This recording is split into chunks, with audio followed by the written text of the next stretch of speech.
Hello everyone, আমি রাহাত জানাচ্ছি আপনাদের সাথে MativeDev ইউটিউব চ্যানেলের পক্ষ থেকে। আশা করি সবাই ভালো আছেন। আজকে আমরা শুরু করব JavaScript এর নতুন একটা series JavaScript tips and tricks. এখানে আমি JavaScript এর বিভিন্ন ট্রিক্স নিয়ে পর্যালোচনা করব এই সিরিজটির মধ্যে। আপনাদের যেকোনো রিকমেন্ডেশন থাকলে কমেন্ট সেকশনে অবশ্যই জানাবেন। আপনাদের সহযোগিতা একান্তই কাম্য। তো চলুন শুরু করা যাক।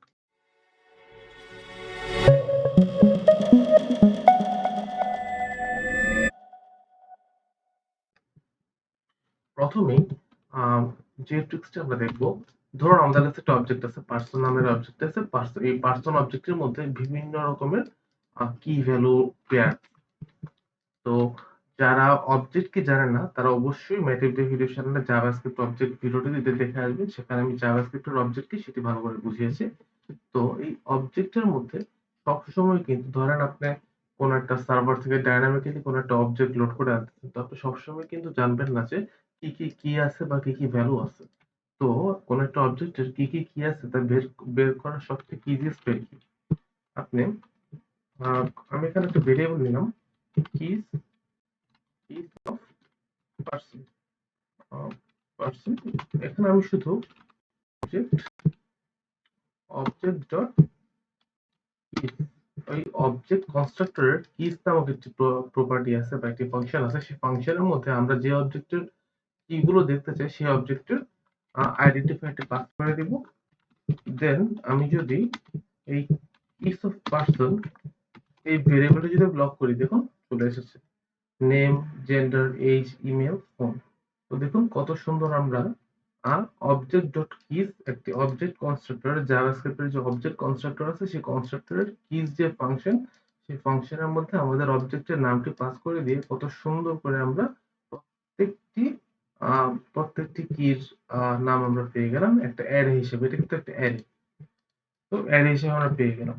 এরপরে আমরা যে মেথডটি দেখব, জাভাস্ক্রিপ্টের একটি মাল্টি ডাইমেনশনাল অ্যারেকে কিভাবে সিঙ্গেল ডাইমেনশনাল অ্যারেতে পরিণত করতে হয়। তো প্রথমে আমি একটা অ্যারে নিয়ে নিই। অ্যারের মধ্যে ধরেন 3, 4, আবার 5, 6, 7, 8। আপনাদের বোঝার সুবিধার্থে আমি এরকম একটি দামি অ্যারে নিয়ে নিচ্ছি। এটা একটি মাল্টি ডাইমেনশনাল অ্যারে। দেখুন এখানে ইনার অনেক অ্যারে আছে, তারপর নরমাল ভ্যালুও আছে, আবার সিঙ্গেল ভ্যালুর অ্যারেও আছে। তো আপনারা চান যে এই পুরা অ্যারেটাকে একটা সিঙ্গেল অ্যারেতে পরিণত করব।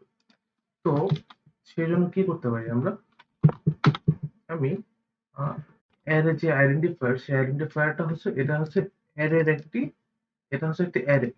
এটা অ্যারে কিনা সেটা চেক করার জন্য আমরা আমাদের কাছে কি মেথড আছে, অ্যারে ডট ইজ অ্যারে।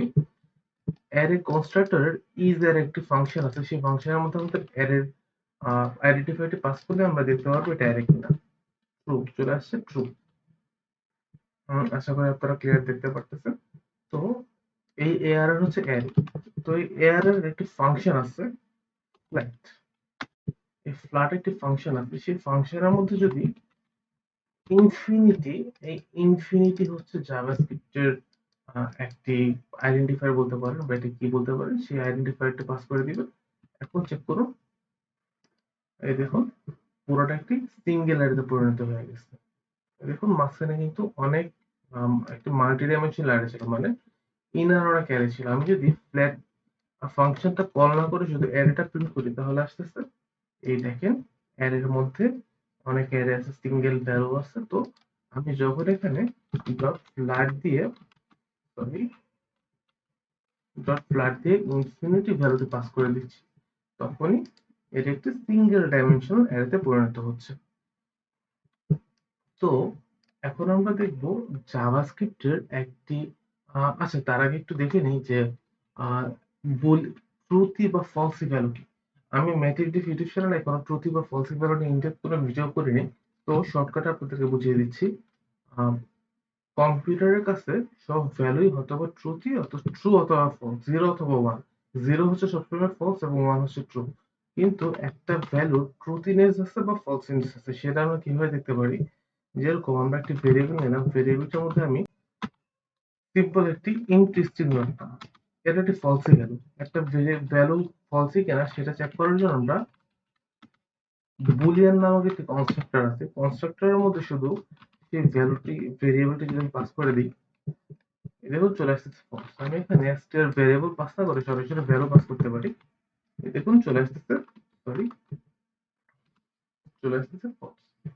আবার আমি যদি এখানে 0 পাস করি, আসতেছে ফলস। আবার আমি যদি ইন্ট স্ট্রিং পাস করি কিন্তু ইন্ট না রাখি, এখানে একটি স্পেস দিই, তখন কিন্তু আসতেছে ট্রু।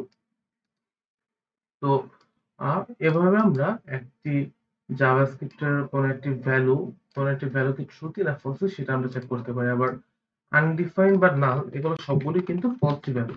আনডিফাইন্ড দিলে বুলিয়ান যদি আনডিফাইন্ড পাস করি ফলস আসতেছে, মানে আনডিফাইন্ড হচ্ছে এটা ফলসি ভ্যালু। আবার আমি যদি নাল দিই, এখন আসতেছে ফলস। তো একটা অ্যারের মধ্যে যদি ট্রুথি বা ফলসি ভ্যালু থাকে সেগুলো আমরা কিভাবে ফিল্টার আউট করব? ধরেন আমরা নাম্বারস নামক অ্যারে নিলাম, সেই অ্যারের মধ্যে 4 5 6 7 8 0 নাল, তারপর হচ্ছে 10 আনডিফাইন্ড, এরকম নাম্বারস। এখন দেখুন নাম্বারের মধ্যে 4 5 6 7 8 0 মানে এগুলো সব ঠিক আছে, কিন্তু আপনি চাচ্ছেন না জিরো জিরো না থাকুক, বিকজ জিরো একটি আনডিফাইন্ড, মানে জিরো জিরো না থাকলেও চলতেছে, তো আপনি জিরো রাখতে যাচ্ছেন, আবার নাল আনডিফাইন্ড এগুলো তো ক্লিয়ার করতে চাইতেছেন। তো সেক্ষেত্রে তো করতে পারেন আপনি সিম্পলি লগ নাম্বারস ডট অ্যারের একটি ফিল্টার নামক মেথড আছে, সেই ফিল্টার মেথডটি কল করবেন এবং সেই ফিল্টার মেথডের মধ্যে ই এই হচ্ছে এলিমেন্ট, মানে অ্যারের মধ্যে যে এই যে ভ্যালু গুলো আছে সেই ভ্যালু গুলো হচ্ছে এই ভ্যালুর মধ্যে আমি পাবো, এবং এই ভ্যালু গুলো আমি শুধু সেই বুলিয়ানের মধ্যে পাস করব, এবং বুলিয়ানের মধ্যে আমি যে এই তো এলিমেন্ট যে আমি ভেরিয়েবলটি আমি এখানে নিয়েছি এলিমেন্ট, ওদের বোঝার সুবিধার্থে এটাকে আমি এলিমেন্ট কল করতেছি কিনা দিয়ে। এখানে আমি একটু আমার কনসোলটা একটু ছোট করে নিচ্ছি। Element is equal to true। আচ্ছা আমি এটা একটু নেক্সট লাইন নিয়ে যাই, এখন আশা করি দেখতে পারতেছেন। এই দেখুন এখানে আমি কি করতেছি, নাম্বার হচ্ছে একটা অ্যারে, অ্যারের একটা মেথড আছে ফিল্টার, এই ফিল্টার মেথডের মধ্যে আমি একটি ফাংশন পাস করতেছি। এটি হচ্ছে একটি জাভাস্ক্রিপ্টের ইএসএক্স অ্যারো ফাংশন পাস করতেছি, এবং অ্যারো ফাংশনের মধ্যে আমি ফিল্টার মেথডের একটা কন্ডিশন দিয়ে দিচ্ছি, এলিমেন্টে যদি ট্রুথি হয় তাহলে এটাকে অ্যাকসেপ্ট করো বা এটাকে রাখো, না হলে এটাকে জাস্ট এই যে ভ্যালুটাকে তুমি বের করে দাও। তো এটা প্রিন্ট করার পর আসতেছে, দেখুন দেখুন জিরো নাল আনডিফাইন্ড সবকিছু কিন্তু ফিল্টার হয়ে গেছে। আমি যদি জিরো বদলে ইনটেক্ট স্ট্রিং দিই,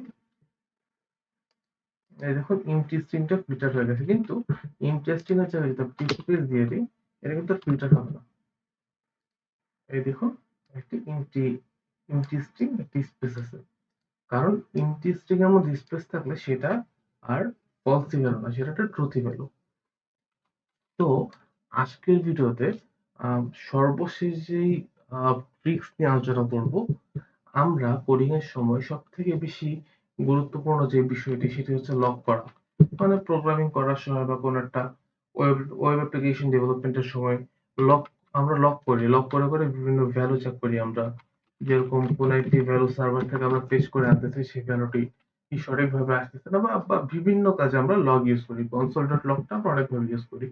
তো কেমন হতো যদি আমরা এই লকটি আমরা কালারফুল করে আনতে পারতাম, লকটিকে যদি আমরা কালারফুল করে আনতে পারতাম। তো কোন একটি লককে, আচ্ছা আমি আপনাদের লেখাটি হয়তো বেশি ছোট হয়ে গেছে, কোন একটি লককে যদি আমরা কালারফুল ওয়েতে প্রিন্ট করতে চাই, ইন দ্যাট কেস স্ট্রিংটি প্রিন্ট করার আগে পার্সেন্টেজ সি দিবেন। পার্সেন্টেজ সি দিয়ে আপনারা যে কোনো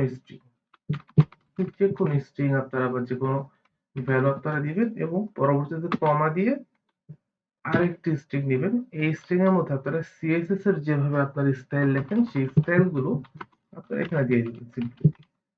সরি,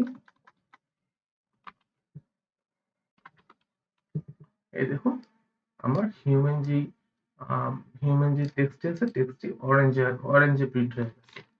এখন আমি যদি চাই যে এটাকে একটু বড় করে প্রিন্ট করতে বা CSS যেরকম আমরা ফন্ট সাইজ দিতে পারি, ফন্ট সাইজ অনুযায়ী প্রিন্ট করতে। আমি এখানে একটা ফন্ট সাইজ দিয়ে দিই, ফন্ট সাইজ 32 px। অত্যন্ত দুঃখিত, আচ্ছা আমার বানান ভুল হয়েছে।